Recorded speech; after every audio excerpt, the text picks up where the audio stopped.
NIA ஆஃபீஸை blast பண்ணுறது, ஷிராக் அந்த கேங் உள்ளக்க போய் பண்ணக்கூடிய அந்த ஒரு விஷயம், ரியல் பாம் பிளாஸ்ட் எப்படி நடந்தால் எப்படி இருக்குமோ அந்த மாதிரி எந்த சிஜியுமே இல்லாமல் பெர்ஃபெக்டாக அதை பண்ணீங்க. அதுக்கான மெனக்கடல் எப்படி இருந்தது? ஏஆர் முருகதாஸோட இன்புட் அதுலேயுமே இருந்ததா? ஆமாம் சார் வந்து சொன்னார் அது வந்து ஒரு பிளாஸ்ட் வேணும்.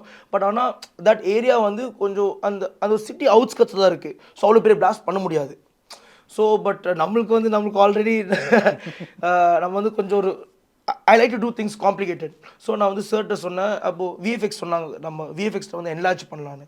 பட் நான் என்ன ஃபீல் பண்ணேன்னா இப்போ அந்த ஒரு மஷ்ரூம் அந்த டைம் தான் ஓப்பன் ஹைமர் வந்து நல்லா பஸ்ஸாக இருந்தது. ஆமாம். ஸோ நம்மளுக்கு வந்து நம்ம ஏதாச்சும் ஒன்று பிளாஸ்ட் ஒன்று க்ரியேட் பண்ணலாம், லைவாக க்ரியேட் பண்ணலான்னு சொல்லும்போது அப்போ வந்து பாம்பேலேருந்து ஒரு டீம் வந்தாங்க.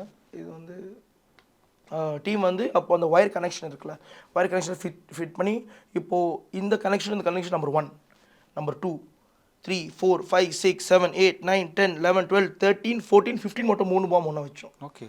அது வந்து 25 litre 30 litre 30 litre 30 litre. So அது மட்டும் 90. அது சென்டர் வந்து அதிகமாக வர மாதிரி. இப்போது நார்மலாக வந்து பிளாஸ்ட் வரும்போது டொம் அப்படி இருக்கும்ல, இது நீங்கள் பார்த்தீங்கன்னா டப் டப் டப். ஸோ அதுக்கு வந்து அந்த ஒயர் கனெக்ஷன் வந்து ஒரு நல்ல ஒரு 100 மீட்டர்ஸ் கனெக்ஷன்லாம் கொடுத்துட்டு, but it was pretty fast. ஒரு 3.5 ஹவர்ஸில் ரெடி பண்ணி பிளாஸ்ட் பண்ணிட்டோம். ஓ ஓகே.